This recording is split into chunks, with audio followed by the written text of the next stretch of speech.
shall we just start with a short round of introductions? Ladies first, and then maybe Jerome catches up. Okay, so I'm not on camera, and I am a lady of sorts. My name is Carmen Zerl. I'm from the UK, and I come from the platform cooperatives background with working with Ella for the last couple of years on different projects, basically Europe-based. I've been invited here by Jerome to tech moderate, but I'm based in England, and we have very, very poor connectivity with Ella. Pass to Ella.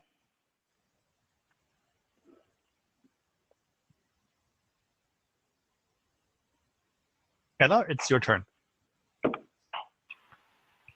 Okay. Hi, everybody. Can you hear me well? Please give me a thumbs up.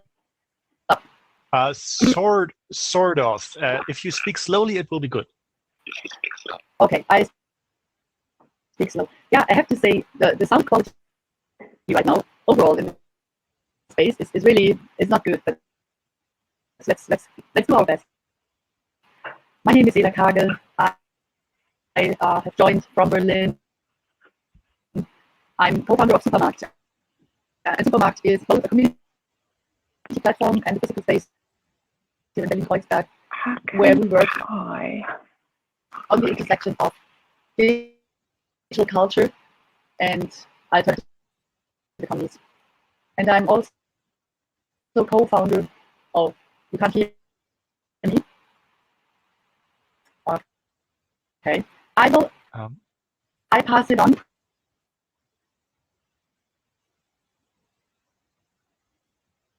It seems to me that we should switch video off to preserve bandwidth, because I could only get every other half second from Ella. I know who she is and what she talked about, so I could understand her. I will also switch my video off in the hope that this will preserve bandwidth for everyone. Can I please, do you hear all of me? And then Ella can maybe repeat at least the last half of her introduction. And hopefully it will be better. Okay, I wonder. Hello? I wonder if this is better now. Is my audio better? It is not perfect, but it is better actually, yes. But it is better? Okay. I'm really sorry. I also have a hard time understanding anyone else, so there seem to be audio issues here. Nonetheless, so I'm talking here. I have joined from Berlin. I am right now at Supermarkt in Berlin-Kreuzberg, which is both a physical place and a platform for digital culture and alternative economies. 1.5 years ago, we have co-founded Platform Cooperative Germany, which is an umbrella organization for quite a number of emerging platform co-ops here in Germany. And we will talk about what platform co-ops are in a second, so I spare you that. And I would like to pass on to Christian, please.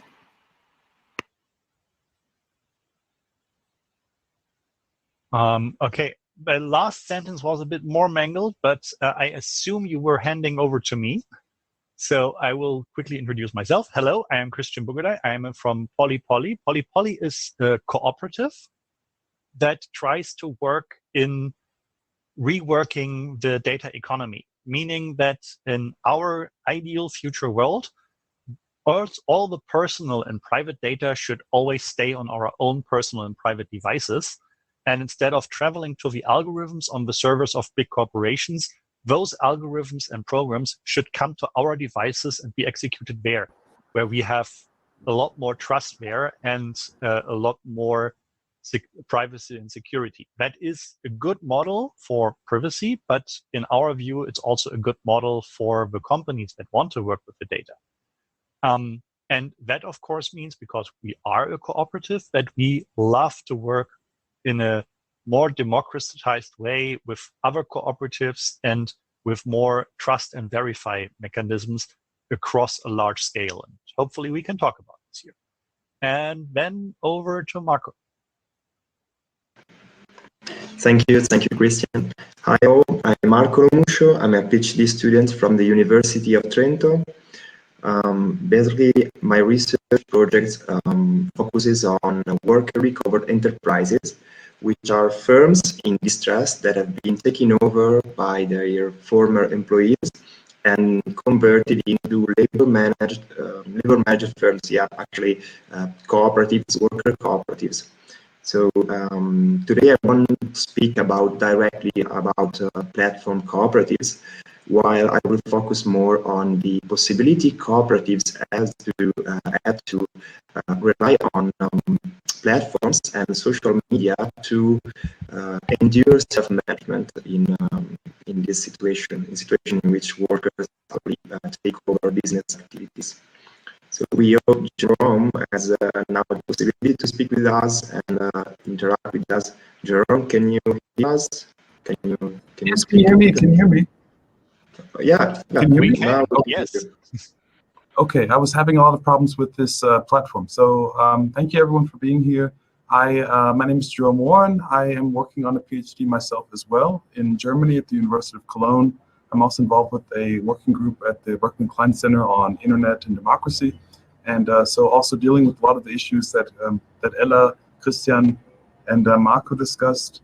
And really, I would like to close the session with a talk just on the relationship between what we call platform cooperatives, what they even are, and just the more traditional cooperative sector and how these two sort of independent movements are running in many ways more parallel with each other. Maybe drawing a little bit from my own research and trying to connect with what everyone else is saying. So I think Ella has the smallest time budget, and we wanted to start with her. So I hope that Ella, that you are somewhere where we can at least hear you, because you have a lot of exciting examples and sort of experiences to share. I think that would enrich everyone. So I hope that we are able to hear you. And so we can make do maybe with no video, but yeah, so let's try, and I hope that we can get beyond the technical glitches and yeah, and learn something about the scene, sort of in the platform cooperative world. I think we need to wait. There she is back. Perfect. Ella, are you there? Yeah. So what about the audio now? Yes, this is pretty perfect. Okay. This was crazy. Oh my God, these last 10 minutes was really, that was like calling someone from Mars. So thanks everyone who is still with us. 23 people in this room. It makes me proud, even though I'm not sure if others also struggled with the sound. I changed browser now. I'm back in, and I'll do my best to stay with you. So yeah, maybe I can put my camera on so you also see me. Those who have missed my introduction, let's just quickly recapitulate. I'm speaking to you from Supermarkt, which is it's a project space in Berlin, Kreuzberg. Those who are a little bit local connoisseurs. I'm down in the basement because there are people upstairs and there's an event going on. So I had to move away, but it's also warm and cozy down here. At Supermarkt, we have been working at the intersection of digital culture and alternative economy since 10 years now. So we have managed to create a space where this very peculiar intersecting topics of human needs and technology and economy, the market, but also the arts somehow merge. And it might sound a little bit strange to you, but it actually, I think, makes a lot of sense, because Berlin is really a place where a lot of initiatives and organizations thrive that have been doing a great job in organizing themselves, in creating governance models, in applying different methodologies of collaboration and participation. So this is where I draw my inspiration from. And this is also what led us to founding Platform Cooperatives Germany, 1.5 years ago. It is a cooperative that basically sees itself as an umbrella for quite a number of other emerging platform co-ops here in the city, but also beyond. I don't know whether you already got to, just shedding light on the term, what a platform co-op is, because I feel we should maybe address that quickly before I go into the a little bit more in-depth presentation. What do you think, Jerome? Would it make sense to sort of give a quick definition of what we are talking about here, or is it clear for everybody? Platform co-ops. I think it makes sense to talk about it. I wanted to talk a little bit about the term myself, but yeah, just maybe a quick definition so people know. Yeah, I think it would be good if each of us could maybe say something on how they use the term, because I don't think there's one common definition that applies for each and everyone. But to me, platform co-ops refer to collective organizations that are based on shared ownership and democratic decision making, such as a cooperative typically does. But at their very core, they are built on a digital business model. So I guess this is probably that's a very brief definition. Platform co-ops, in my understanding, most of them are cooperatives in terms of organizing, but there could also be other forms of collectives that are organized in a cooperative way and not legally registered as a cooperative. So this is also very possible.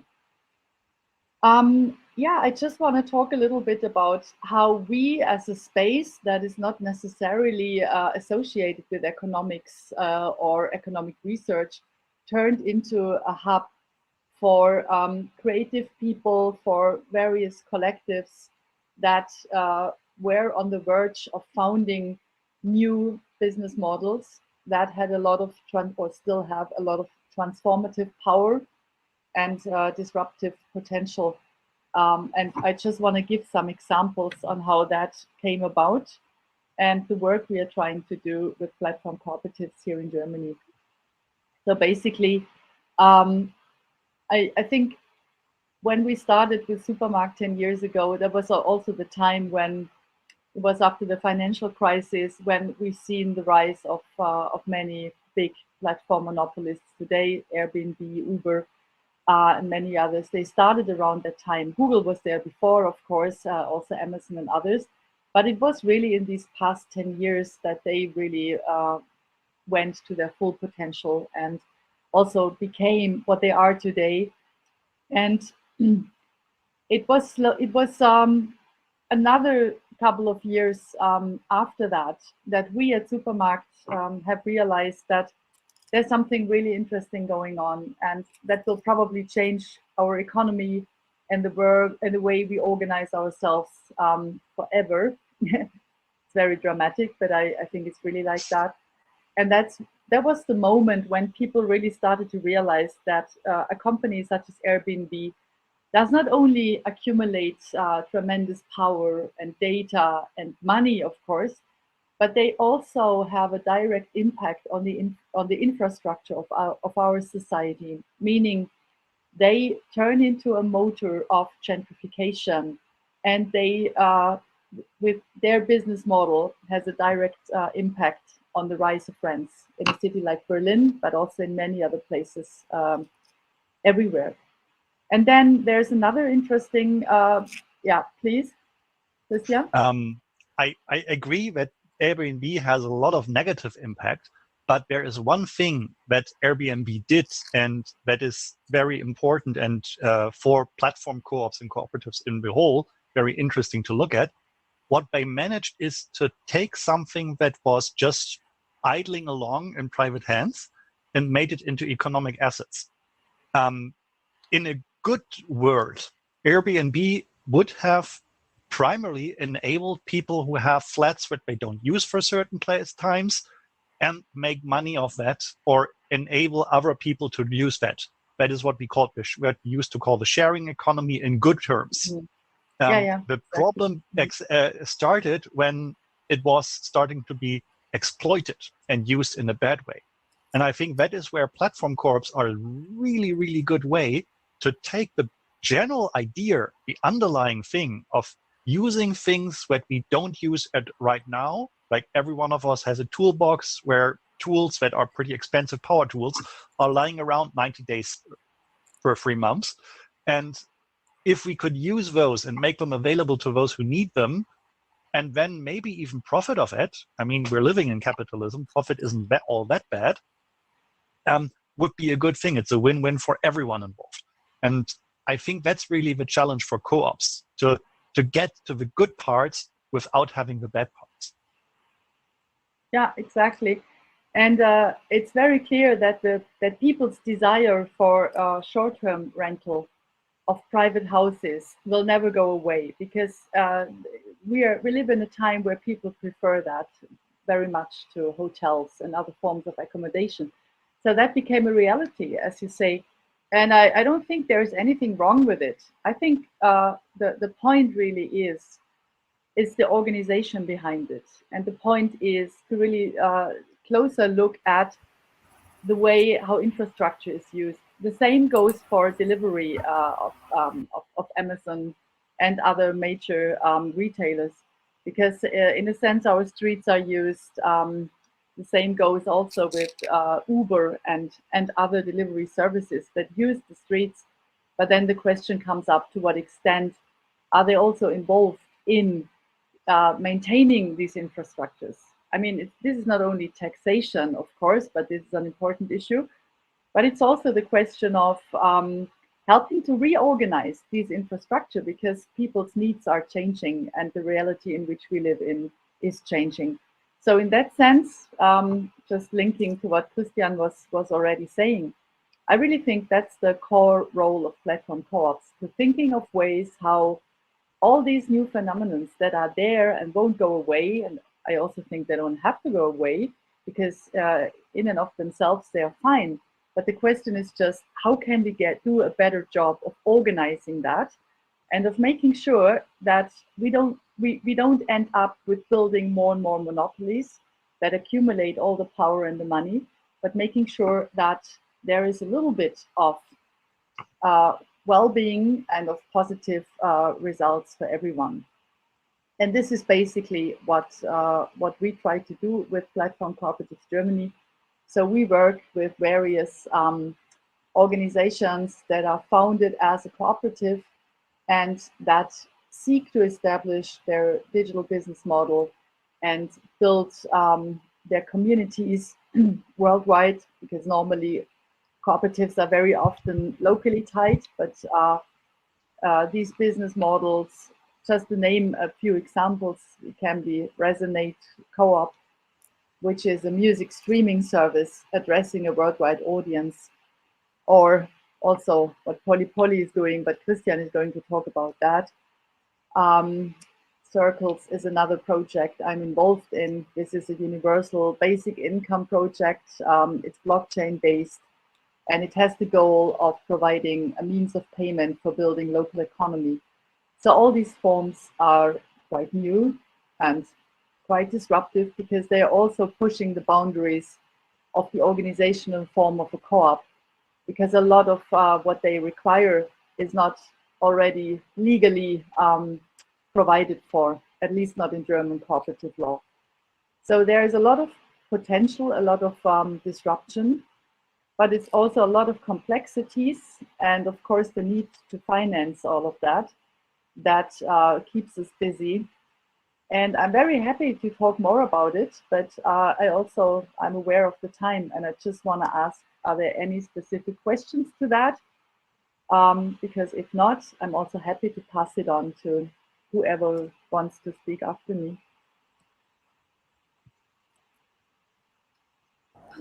I think it's best if we do a question and answer session at the end, maybe, yeah. Unless, Ella, if you cannot be here, then of course also, then we could ask some questions now. Yeah, I can still be here until 12:45. We have enough time. Christian, would you like to continue? I would love to. I hope I'm not monopolizing anyone's time. So let me briefly explain what we with Polypoly want to do and why we are a cooperative. So as I said in the introduction, what we're working on is a way to keep all our private data on our private devices. And that means that in order to access that data, companies have to ask us, and they physically cannot just take the data and pass it along, which is the current state of the art, especially if you look at the online advertising sector. Whenever you see an advert on the web, most of the time there has been some sort of high-speed bidding going on about that advertisement slot, and that means that your data has been passed along a few to a dozen servers. And all of those servers, in theory, can keep a copy of that data, create shadow profiles, and whenever your data is being processed, it's multiplied, because the fundamental thing about computers is that they are copying data all of the time. It's always happening. And what we wanted to do is to achieve two things. A, we want to enable normal people like you and me, without having to do technical fuss about it, to keep the data in one place. And we also wanted to enable companies who want to do privacy-friendly stuff to do that in a way that actually gives them a benefit instead of just being extra costs and extra effort tacked onto everything. And so the general idea is that we say the data stays on our devices, and instead of the data coming to the algorithms come to the data, which has a lot of upsides, because companies that don't store data are not responsible for the data anymore. That is a less legal risk. They don't have to run servers to store that data and to crunch that data, which is the financial upside. And they have potentially access to a lot of more interesting and better data. Yesterday, in a different call, I told people about, look, if you have a movie magazine and you have an online article, you have a website where you show articles and recommend articles to people, you probably want to recommend them articles relevant to their movie preferences. So if I'm someone who loves romantic movies and they should have Bruce Willis in them, because I think he's a great leading man and especially his comedic talent is completely underrated, I do not want to have Arnold Schwarzenegger movies recommended to me. And I do not want to know about the new James Bond movie unless it has Bruce Willis in there. So if the website would have access to my movie history, like what do I watch on Netflix, what do I watch on HBO or something, then that website could tailor their offer much better to me. And right now, all this data is in an extra silo on Netflix, on Amazon, on HBO, or whoever. But if all that data of what I watched is on my phone, which I'm using to access that website, then that website could give me much better insights. That's good for the website in terms of they have suddenly a much more loyal visitor. They could push more better advertising to me that is actually relevant to me. But they could also use this information to know, okay, what kind of articles do we need to write so that person is going to subscribe here. And all that is the vision we have. The problem with that vision is, or the good thing with the vision first, is we're enabling the use of idling assets. So things that were right until then locked up into a silo somewhere and only usable by the internet giants is suddenly usable by others too, by smaller companies, other companies that would have no access to those things. And all that access is mediated only through me as the end user. So if I do not want that, then they can't do that. And we have chosen the form of a cooperative as the governing body to represent the end user's needs and wants, to ensure that we don't end up like Airbnb, which was a good idea, but then led to rampant gentrification and rent squeezes. So that is what we're doing. We're trying to build a better digital economy But we are also very, very mindful of how can we ensure that we do not have the bad with the good. And being a cooperative where only individuals, as in real humans, and in our case, only Europeans, only European citizens can become a member, that way we will hopefully have a better future for these things. So that's the gist of all of those things. And that's why we're a co-op that is building a platform, that is building an infrastructure. We're not a platform co-op in the other sense, but I still think we fit.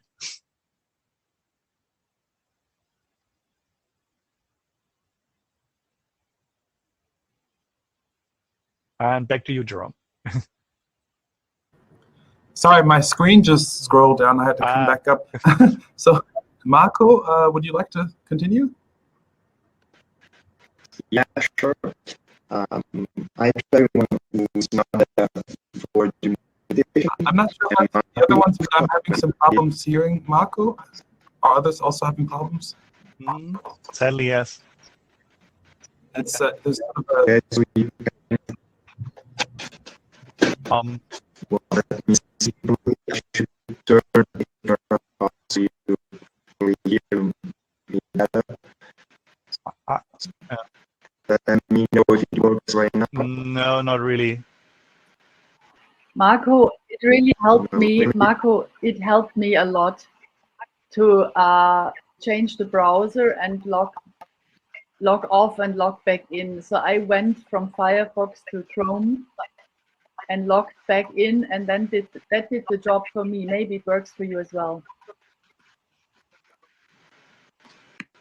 Okay, it's great because in the first part it seems to work and now it's not. So okay, let me just give me a few minutes to log off and then log in again just to check. Sure, if you like, I can also now do my talk, and then Marco, you will come in after. So, just a moment. I actually prepared some slides, just very quickly. Those. Can everyone see this? Yes. Okay. So for me, I actually just wanted to, well, my point was to wrap up, but I guess I'm sort of premeditating now what Marco will say. To relate platform cooperatives to notions of social entrepreneurship, double movements as well, so social movements, resistance as well. Again, against things like what we've been talking about, Airbnb, gentrification, concentration of ownership. So particularly looking at, what happened yesterday with Facebook, going down globally and everyone, freaking out, we see how much control these large firms have over, our everyday lives. So just firstly, going back to what Ella was saying at the beginning, what is a platform cooperative? I just say here, platform co-ops is not a scientific term, doesn't refer to any particular features. So generally, enterprises which are democratically governed and or owned, and which feature a strong element of technology. So, some type of platform that can be a site, an app, could even be some type of tech. And, there's an expanding literature on the topic, coming through Trevor Scholz at the New School, also based on the work of Nick Schrin. I never know how to say his name, Cerniak, I just say, on topics like the gig economy, informal labor, and even notions like platform capitalism that Cerniak has developed in a book of his. So for me, I very much interested in relating the platform cooperatives to the traditional sector, the traditional cooperative sector, and we have platform cooperatives as a distinct class or case or type, especially distinct from the traditional single-member cooperatives like a worker cooperative or some type of consumer cooperative where there really is one owner member. This goes back to the Webbs, a couple, in Britain at the turn of the century or the last century, who were fundamental in grounding the Labour Party, who really were advocates of single-member cooperatives. And we see that this model is slowly breaking down, and the idea of platform cooperatives is actually developing in parallel with this new model of multi-stakeholder co-ops within the traditional sector. where there are user members and working members and so on that have an equal say in the governing of the cooperative. So it is my belief that the traditional co-op sector and the platform cooperative sector can reinforce each other by pushing debate on things like technological ambivalence. So that is a term that relates to the Marxist tradition in social sciences, looking at the potential uses and misuses of technology for liberation and or control. So we have principles of sovereignty, autonomy, and community over surveillance, heteronomy, which of course is control from outside, like monarchs and so on, despotism, and one-dimensionality, a term that refers back to Herbert Marcuse, one of the founders of the New Left. So basically, I think it does this by putting the question of ownership at the center of the debate, of both of labor and of data, which I think are very important concepts. Here is two graphs from a book by David Ellerman, which shows logical errors in reasoning based on both responsibility and dependence or independence of labor, or could be data ownership, what have you. So this idea that if someone is factually independent, they should also be considered legally independent. And if this is not the case, then there's basically, if anyone is taking a course in statistics, something like a type 1 error, where something that is not, there is in fact something that is true is not considered to be true.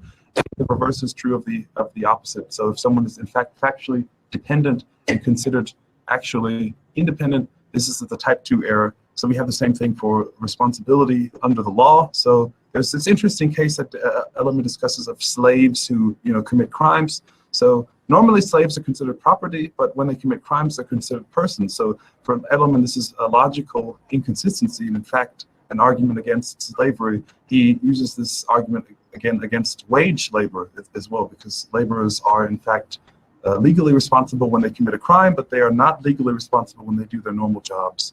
So my own research aims, just very quickly, I studied Karl Polanyi and similar sort of contributors to this notion of a moral economy, particularly a moral economy of provision, of course, which considers morality as a central motivating aim, not just self-interest and utility maximization, but also, things like the provision of necessary goods, water, housing, food, and these types of things. And also, of course, social relations as necessary basic needs.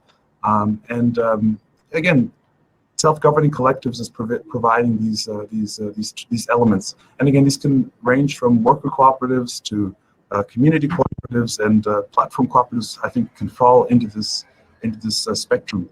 So it's important for me to develop synthetic concepts for describing these types and levels and forms of interaction of self-governing, collectives, and to challenge inherent notions of non-cooperation and market exchange as the fundamental form of economy. So just to mention a few examples that I've just recently, I'm in Italy right now, I'm in Naples, Italy. It's actually raining here, which is very untypical, but it happens. But I've been studying community cooperatives in the south of Italy for the past week. And these are just a few. The very first of these community cooperatives is the top one, Mel Pignano. And it's very interesting what they and also Nest in Bari provide their citizens and members. For instance, there are older citizens who may not have any knowledge of smartphones and the internet.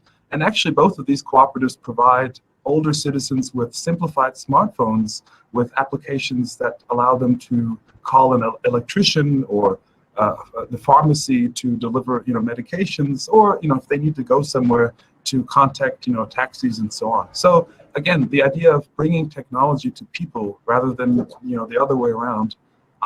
Similar things that I've seen in the cooperative in Buggedei, which is a small town, very small town, way off the map. Nobody ever visits. They've tried to boost tourism by connecting local bed and breakfast providers to sort of a central site, a central platform that allows them to access more, a larger client base. So really, again, on top of existing business structures, creating networks of solidarity and networks of, mutual benefit. The Elabora is in a little bit larger town of Galatone, about 14,000 people, and they've done a lot of interesting things even during the COVID pandemic, having citizens access their, there's a little financial ID card that all Italian citizens have, and they've allowed citizens, who've lost income to use that ID card to basically pay forward on basic needs. So you can use your ID card to buy groceries and similar things. So basically, creating, these, again, networks, systems, tools. This is, by the way, this is what I just mentioned. This is the Carta Spesa, which, as you see, there's an ID card here that Italian citizens, again, have used in, 4,500,000 different transactions. No, sorry, it's been 140,000 transactions of the value, rather, of 4 million. So again, there are lots of lessons to learn, I think, on platform cooperatives and their relation to the traditional sector. Things like the fact that social entrepreneurship is not just about developing new ideas, but about bringing existing ideas to communities and individuals that may not otherwise have access. So rural regions, the elderly, handicapped, migrants, and others. It's not always a matter of building the right tech, but of connecting existing socially and environmentally sustainable projects and giving them platforms to broaden their appeal. Community self-organizing is an excellent tool for achieving synergies, building these reciprocal feedback loops where local businesses and community groups support each other and create further sort of energy and synergies. And we shouldn't forget the traditional economy in all haste to build a democratic platform economy, which also needs democratizing. So not sort of to rely on escapism. Again, I'm not making any charges to anyone here, but these are things that shouldn't be forgotten. And maybe that as a segue to, oh goodness, what have I done here? Sorry about that. To Marco's talk, who's going to talk a little bit more about connections to the traditional economy. Are you here, Marco? Yeah. Can you hear me right now? Which is, I guess, very better good, yes. solution. Perfect. Thank you for, and my apologies for the technical inconveniences. So as I was saying before, I'm Marco, a PhD student from the University of Trento. First of all, I want to apologize with all of you who expect that I will speak about platform cooperativism, since my contribution to this debate slightly diverges from what Ila, Jerome, and Christian have already said. Indeed, my PhD research focuses on self-management in worker cooperatives and basically how workers leverage collective actions and multi-stakeholdership to achieve business takeovers in firms that are experiencing some kind of crisis or distress. So what's at the core of my research? And okay, I want to speak about, as I said, multi-stakeholdership. Precisely, today I want to speak about how workers interact and cooperate with a broad array of stakeholders, basically to generate entrepreneurial ideas, to legitimate the recoveries themselves, and to pool resources and encourage the emergence of solidarity networks close to the local communities and the business takeovers. Indeed, rather than speaking of platform cooperativism, I will speak rather on the possibility cooperatives and worker cooperatives have to use social media and platforms as well to endure self-management and claiming ownership and control rights over firms. I will start with a brief digression about the orthodox economics. Usually, orthodox economists assume that the free market is the most efficient way to allocate resources, including labor. And we all know that this is not true. From past events, we know that the free market is not perfect. It's neither perfect nor fair, and it recurrently fails to allocate efficiently resources. But the point here is that labor is a productive factor completely different from capital, basically because it's not a commodity. So you cannot alienate it, and you cannot even buy or sell it. You can Basically, you can sell your labor force, which is basically the outcomes of your labor in a certain amount of time. Why this digression? Because actually, in many situations, owners and managers treat labor as a commodity. And this is mostly exemplified by the offshoring practices. So it happens that managers and owners decide to withdraw capitals from their investments whenever these investments are not generating enough return and profits. But they do not consider that since labor is not a commodity, you cannot withdraw investments in workers' capabilities. So I speak of capabilities rather than human capital, because we are not financial assets, we are human beings, so I speak of capabilities.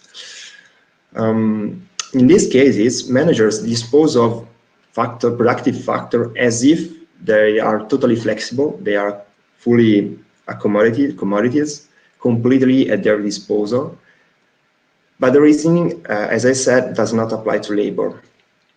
And in the sense that managers usually do not comply with the negative externalities that their practices generate outside the organization, the economic organization in which they work. And this is extremely important for those workers who struggle to safeguard and maintain employment in firms that are threatened by offshoring practices, whether also outsourcing and dismissals as well. Indeed, the offshoring is usually one of the reasons why worker-recovered enterprises emerge. In taking over business activities, usually work cooperate with a broad array of stakeholders, as I was saying before, and in doing so, they create innovative interactions with both economic and non-economic players. We usually, for example, we believe that suppliers and credit banks are economic agents, but we usually do not consider economic agents like local community members or political and social associations. So other organizations which usually do not comply with the formal economic activities. Indeed, to a greater extent than traditional firms, worker-recovered enterprises rely on their social networks to mobilize resources, consensus, and solidarity from local communities and other worker-recovered enterprises as well. Okay, so basically this is about worker-recovered enterprises. What about the possibility to switch the debate to social media and digital devices as well? I want to speak about two cases, which are two recent cases, the JKN automotive plant nearby Florence and the Giannetti Fad Wheels close to Monza, Italy. Those are plants which are meant to be completely dismissed and relocated in Eastern Europe. And this procedure will affect basically 600 jobs, 600 workers. And the reason behind these offshoring procedures is the same, which is lack of profits. So what's left to workers? I mean, which voice and exit options remains to workers? Who is going to stop these job-cutting procedures? Apart from some progressive but limited pieces of legislation, workers have limited or no decision power in situations such as offshoring. The peculiarity of these two cases, so the JKN Automotive and the Giannetti Fad Wheels, is that workers and trade unions, usually with their respective solidarity networks, are creating social media campaigns to raise funds and support workers' struggle. They use also social media to spread their voice and intimating politicians to take actions against offshoring practices. This is really interesting in the sense that we all should reflect on the possibility social media offer to workers as voice options. specifically in the context of the COVID-19 pandemic, whenever traditional large-scale mobilizations are not impossible, but in some sense limited due to the pandemic itself. The possibility to connect sympathetic persons and to raise funds through crowdfunding initiatives, or to spread voice and to interact directly with the politicians, well, not directly, but at least with their social media pages and their social media managers, of course gives workers alternative options to spread their voice and to endure their struggles against unfair capitalist procedures. There are, of course, other many cases and situations in which digital devices support worker-recovered enterprises. And this is the case of MOOCs, the massive online open courses. Indeed, on the one hand, many workers who face takeovers and buyouts, workers takeover and workers buyouts, lack appropriate managerial and administrative competencies to run their own business. On the other hand, since these worker recovery enterprises are relatively small in numbers in each country, in which I consider basically like in Italy, the possibility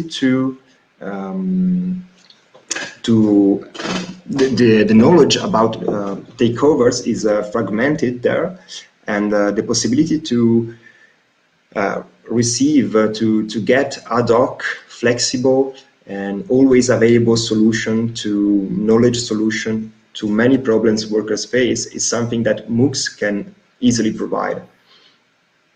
And of course, because you can access MOOCs wherever you are at any time. And and I want to conclude speaking of that. A second intuition is about crowdfunding platforms. Indeed, the possibility to raise funds to support worker recovery enterprises is something that, to my knowledge, in Italy has never been experienced yet. But the possibility to provide additional financial resources to workers, which is a parallel channel in respect to traditional mechanism to gain financial aids like credit banks or cooperative banks.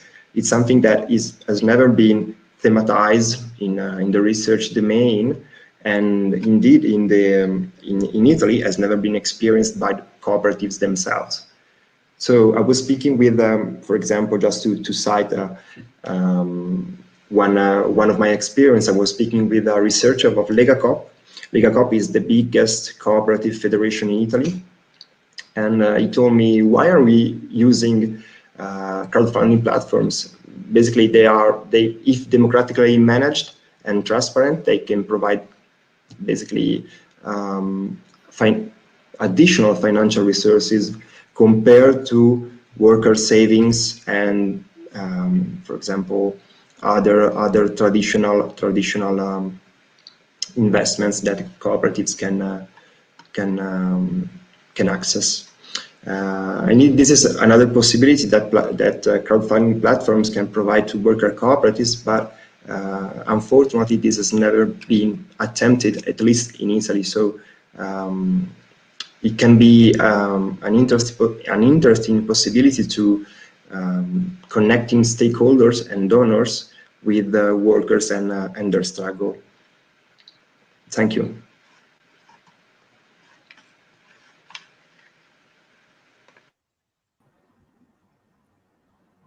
Thank you, Marco.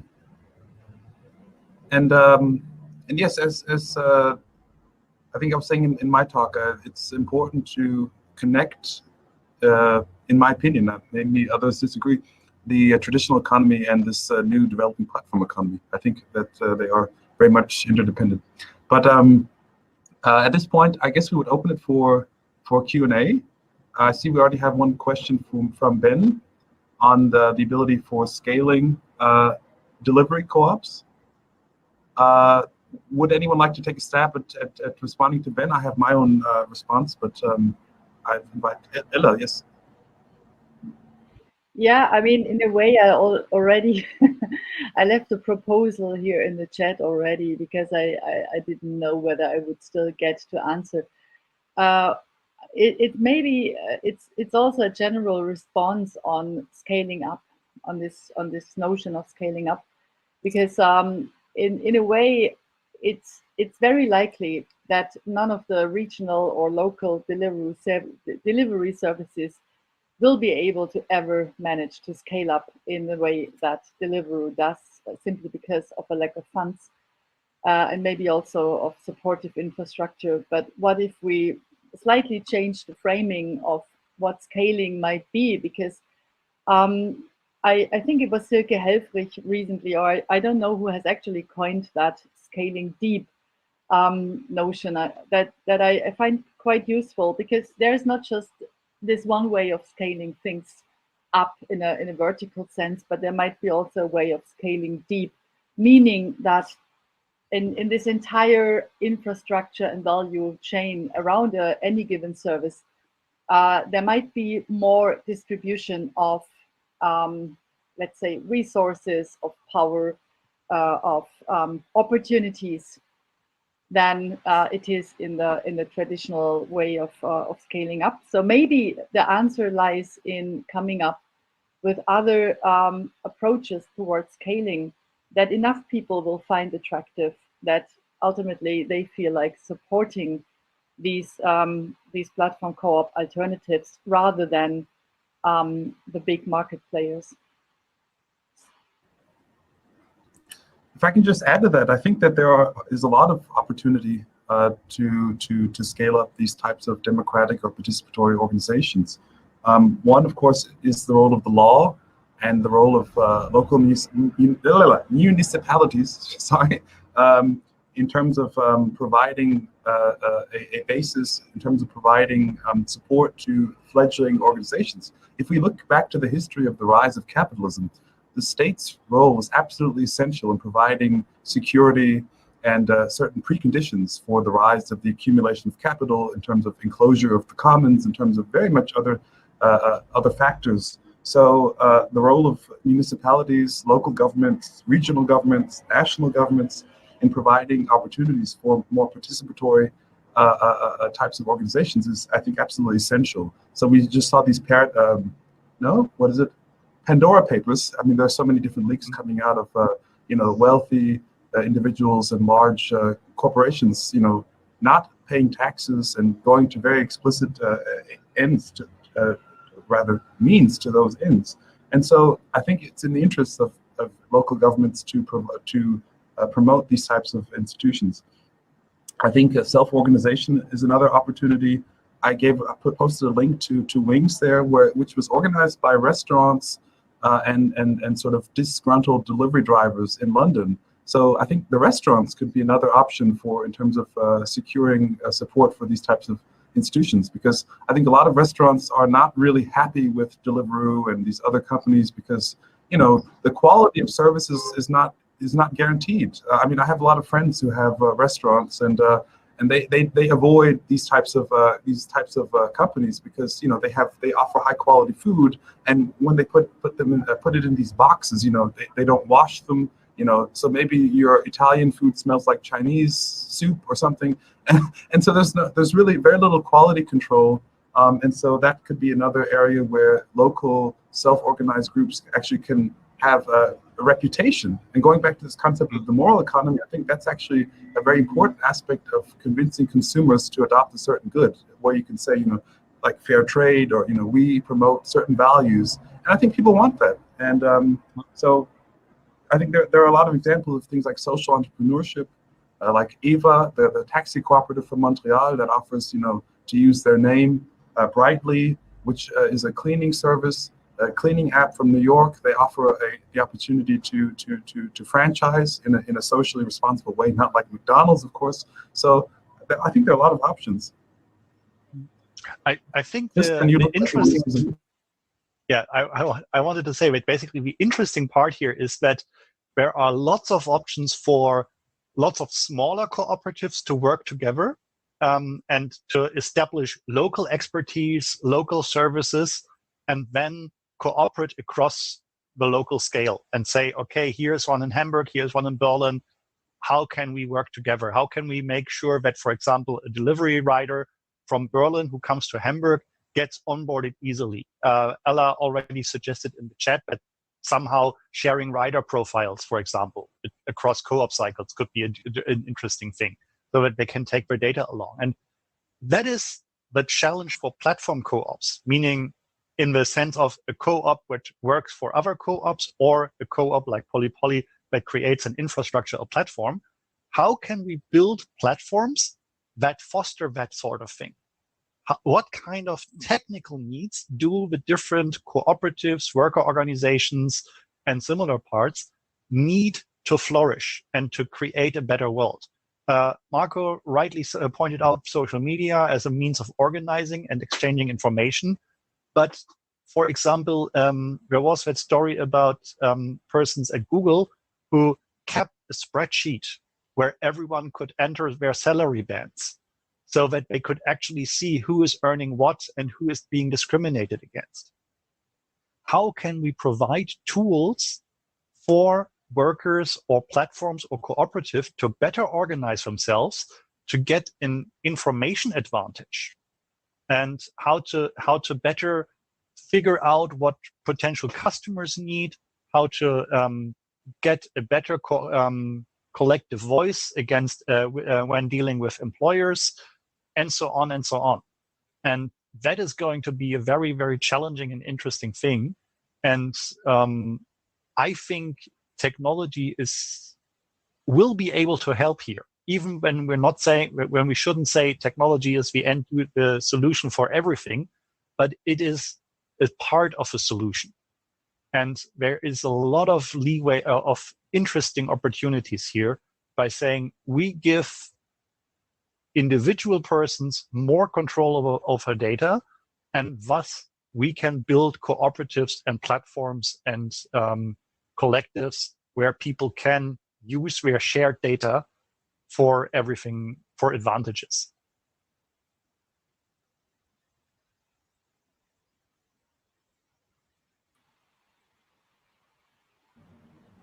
Okay, Ella. I just want to say goodbye. I have to leave now, but I'm sure there will be 30 more amazing minutes. Keep it going, and thank you so much for the invite. Thank you for being here, Ella. Hope to see you again soon. See you soon. Bye-bye. So I see there's another question from Bernhard.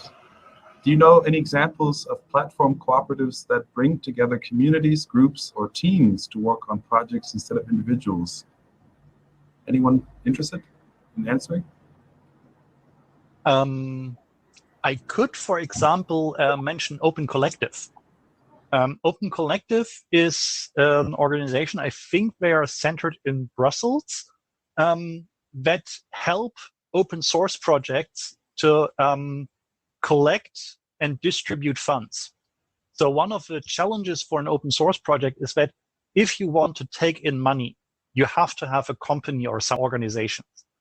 Whereas most open source projects are a collective in the way that just 5 to 10 to 50 people say, yeah, we want to work on this project together. And maybe I need to have some income out of that, but we don't want to build a company out of it. We don't want to have an organizational structure. We just want to get down with programming. And Open Collective is a platform where these projects can register and can say, hey, we're a project. And individuals of us are doing public relations work, and maybe we get grants or donations or other money. All that money gets collected with Open Collective. And if someone in the project does something where the rest of the project people say, yes, this is worth money, you should get some money out of our funds from that, then they can bill Open Collective, and Open Collectives gives them that money. That is a really intriguing system because it is entirely decentralized, as in very informal teams can start working together and can collect money.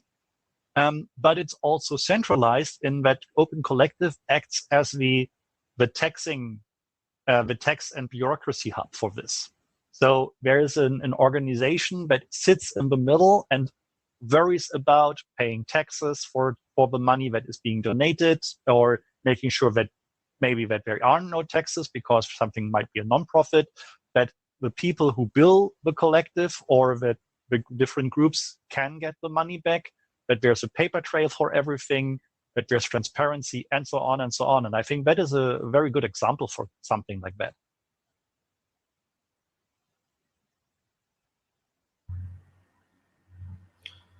Bernhard, in my case, I would respond with the examples that I've been studying the last week in the south of Italy, where many people don't really see the state as an active player in their lives, and so they've resorted to self-organizing, which I find a very fascinating phenomenon. So you have literally the ambition that, for instance, Polanyi talks about, of re-embedding the economy within society, and basically seeing economic relations as a means rather than an ends. So, for instance, the community cooperative in Melpignano became financially independent by placing solar panels on the roofs of about 70 starting members, and was able to sell excess electricity into the grid, pay back the loans that they used to finance those panels, and in the end, through a project of revitalizing a local park that had been dilapidated, could make further income via a cafe. So again, there's a sort of a means. The means is these various initiatives like the solar panels and the cafe in the park.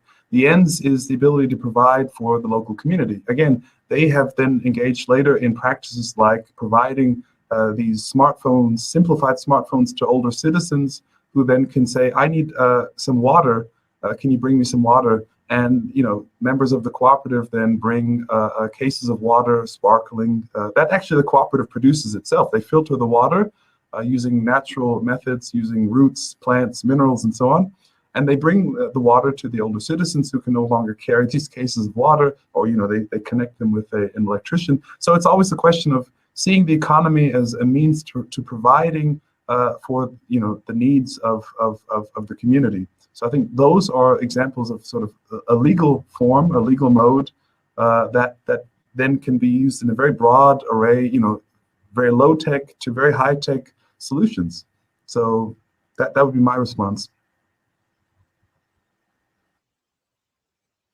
Yeah. Also, I don't know exactly if there are examples of platform co-ops in Italy, at least in Italy, that work in this way, as Bernard was pointing out.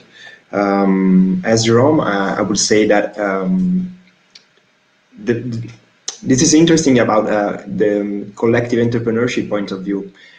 Indeed, many researchers, many scholars focus also on individual features, individual characteristics, and sometimes this mainstream perspective neglects how group and communities cooperate on a local scale of intervention to create something that is not directly a private benefit, which is basically the benefit of the community as a whole. So, as Jerome would say that probably rather than focus precisely on platform co-ops, maybe it's also interesting to focus on other organization that works as if they are platform co-ops. So the organization that use technological devices to produce goods or services which are for the benefits of the whole community. And they do so by leveraging collective actions. So by leveraging collective entrepreneurial designs, which diverges from what actually is individual entrepreneurship. So this is also something that it could be interesting, I don't know, maybe in the future, something that can be also researched in the future. As you were talking, Marco, I thought about two more examples. Ella actually, in her talk, mentioned as an example Resonate, which is a sort of a democratic version of Spotify that's very much locally based, where you can actually use local intranets to connect musicians, even locally and even beyond locally.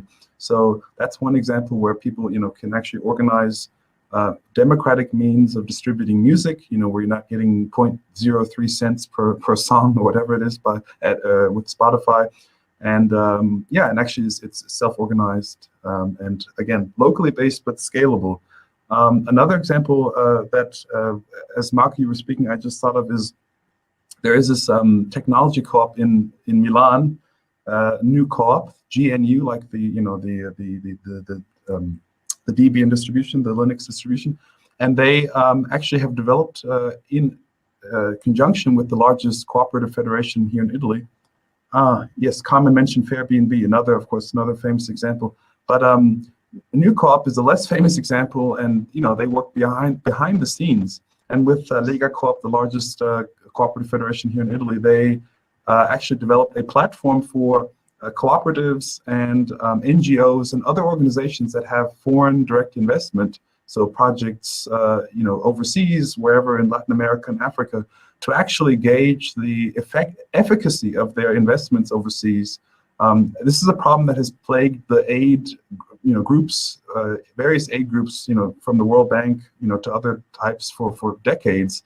There's really very poor data on the efficacy of aid. So, they've moved on to the next project before they even have any assessment of what the last project was.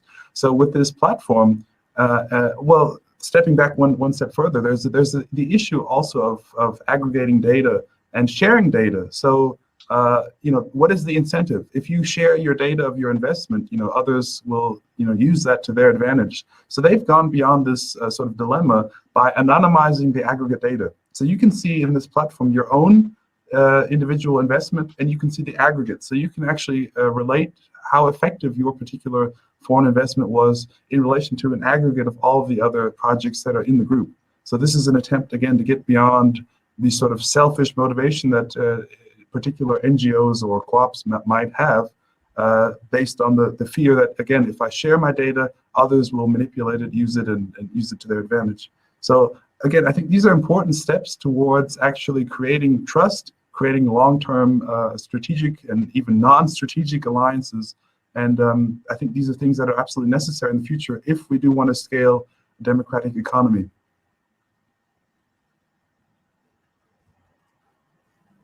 I see there's another question by Ben. What about the problem of marketing and finance? The big delivery platforms spend a large portion of their funding on marketing. It will be difficult for food delivery co-ops to reach the same potential consumers without access to finance. Is there no large co-op banks to finance these projects? Anyone like to take that question? I can say something about that. I think it's partially about finance, but it's also partially about how can we create a communication environment where we are not as dependent on marketing budgets to get a word out. That ties into social media problems and challenges, that ties into other things. As soon as people know, oh, there are platforms, there are co-ops out there that do things, and I need to know, I learn the right search terms or things that I need to look for, then, and people learn that a co-op has a reliable reputation, then I think there can be done a lot of bootstrapping. And if we just create a co-op which has just the challenge of making, of putting the word out that co-ops exist and the platform co-ops exist and do good things, and thus have a sort of centralized marketing thing, so that not every co-op needs to have their own marketing spend, but that we have a co-op of co-ops that just does these things.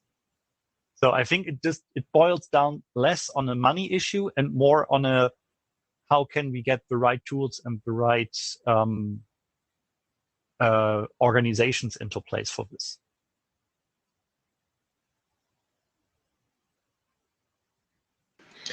Yeah, I agree with Christian. And on the one hand, I would say that marketing is not a problem of co-ops; is a problem of every enterprise. I mean, not just co-ops.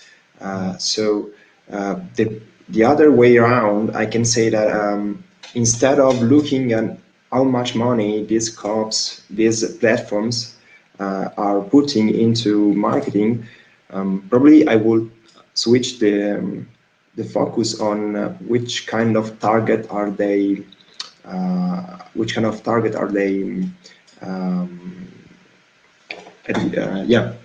trying to achieve.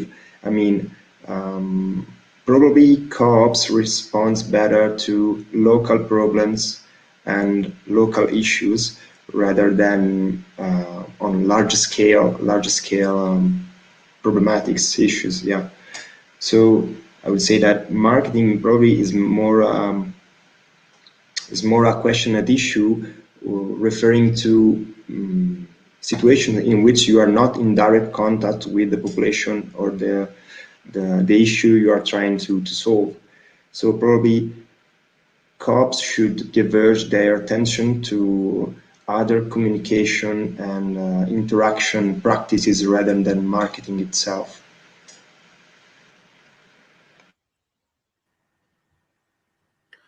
I would just add that I agree with what Marco just said, and that there could be a lot more invested in sort of protecting and, if you will, marketing the cooperative brand. So, you know, the notion of what is a cooperative, I think there's a great ignorance worldwide with differing, you know, variations. So some areas have more knowledge of cooperatives. You know, a few hundred kilometers north of here, near to where Marco is, you know, people are a lot more aware because they just play a larger role in the life of everyday people, whether agricultural cooperatives or banking cooperatives. But yeah, I think a lot more could be invested in, say, you know, putting the co-op brand on equal footing with the fair trade brand, and having that as a, you know, calling card for particular types of enterprise. And really that involves just both positive and negative activities. So you have to actually protect against, you know, abuse of the cooperative name. Of course, there are a lot of pseudo cooperatives and fake cooperatives that have abused the reputation of cooperatives. So I think that's a major problem, and there need to be more solutions, or more. There needs to be more focus on rather this element. And I would also say that there are a lot of sleeping giants that actually can be activated in terms of financing and just raising awareness. So, for instance, you know, I live in Germany, and the cooperative banking sector is enormous. It is fully a third of the banking sector. The central bank of the cooperatives in Germany, the DZ Bank, is I think now the second largest bank, maybe it's the third largest bank in Germany, after Deutsche Bank. So they have huge assets. There's huge potential there. And I think in general, I have a friend who works there, actually, there's very little sort of self-consciousness of the idea that we are part of a greater network of cooperatives. They see themselves as sort of small businesses, small business owners. So I think there needs to just be more general awareness of the distinction of cooperatives as a distinct type of business, and more sort of self, internal networks that are constructed.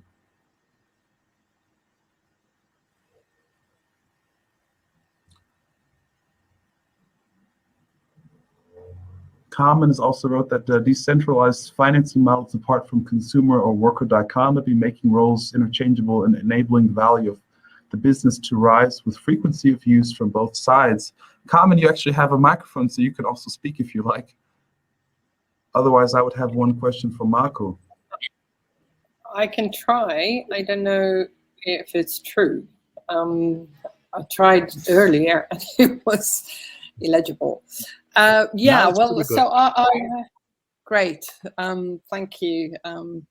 So yeah, I was just thinking about DeFi models and community tokens, and how we can use decentralized ledger systems to actually cumulatively assign value to our interactions and our exchanges in themselves. So it ends in case of marketplaces where the roles of consumers, buyers of goods, and the sellers of goods are interchangeable. They're often both people on the Etsy working on both sides of the coin, and actually blurring the distinction between who is buying and who is paying. In Airbnb or Fairbnb, both generators of traffic, of images, of content, of exchange are actually the workers, and they're both the market. And I think that gives a lot of opportunity to us to conceive of value and of capital and of finance in new and different ways.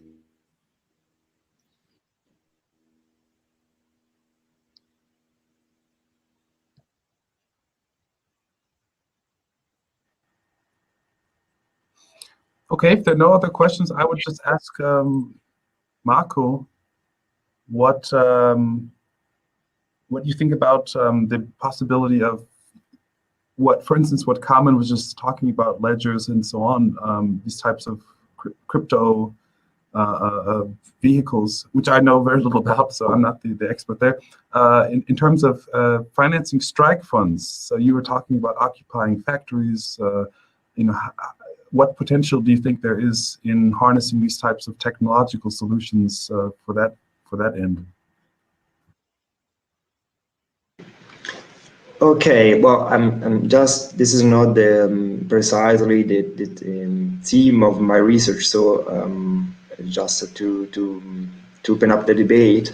So, for example, the civic crowdfunding mechanisms, where citizens and local community members can, for example, decide to devolve investments, savings, or also to diverge some taxation from local or regional administrations to pursue some kind of objective, some kind of a goal which is shared and which is in some sense decided upon the community. So, for example, there's a community. This is basically how community cooperatives work. They identify a local need, and they decide to intervene to solve some issue. And so in this sense, they can cooperate and then raise funds cooperatively. So they decide to raise, I don't know, a certain amount of money for each citizen and bring the money in the cooperative, and also all the members gain benefits from the cooperative as well. And only members can gain benefits.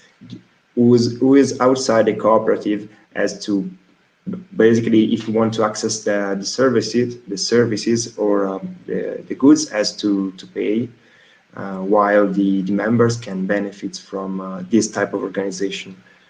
So I believe that the civic crowdfunding platforms can be a tool to identify a local need and to directly intervene by raising funds in support of actions that in somehow solve the issue, the problem at issue. But also, this is more an Italian. If you look at Italy, cooperatives in Italy have the indivisible reserve. So they accumulate money, but this reserve is only the cooperative itself can benefit from this reserve. So members cannot dispose this reserve as they want. And these kind of solutions can help the cooperative as an organization, as a collective body, to self-finance itself whenever this is needed. So actually, also in an evolutionary perspective, for example, we create a cooperative right now to solve a specific issue, but in future, other issues may rise. but the same cooperative can evolve and use also self-financing to solve other issues and to gain other members, and possibly to scale up also, but I don't know whether this is also possible and so simple, but generally this is possible, yeah.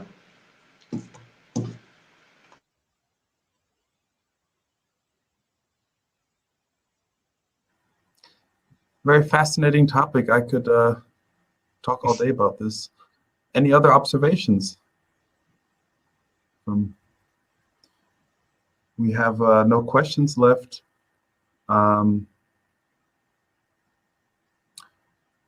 Christian, would you like to close with a prayer? No, I'm kidding.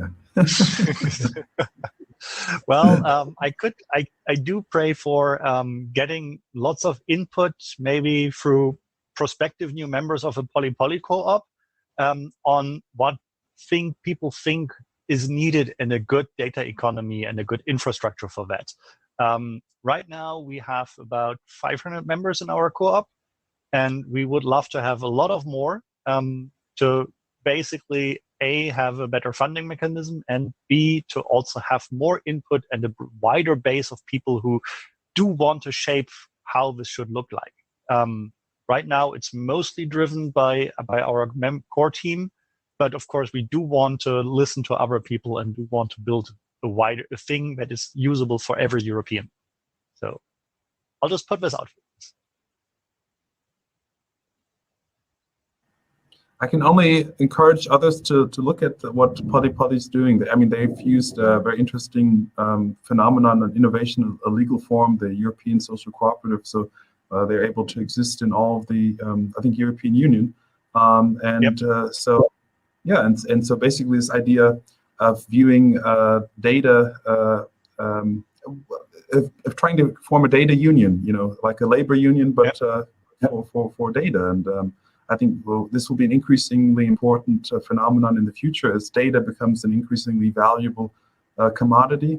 And so this idea of forcing companies like Google, Facebook, others, you know, again, going back to yesterday with this crash at Facebook, we see again how important it is to install sort of firewalls between, you know, our own personal lives and these huge monolithic corporations that mediate our interactions.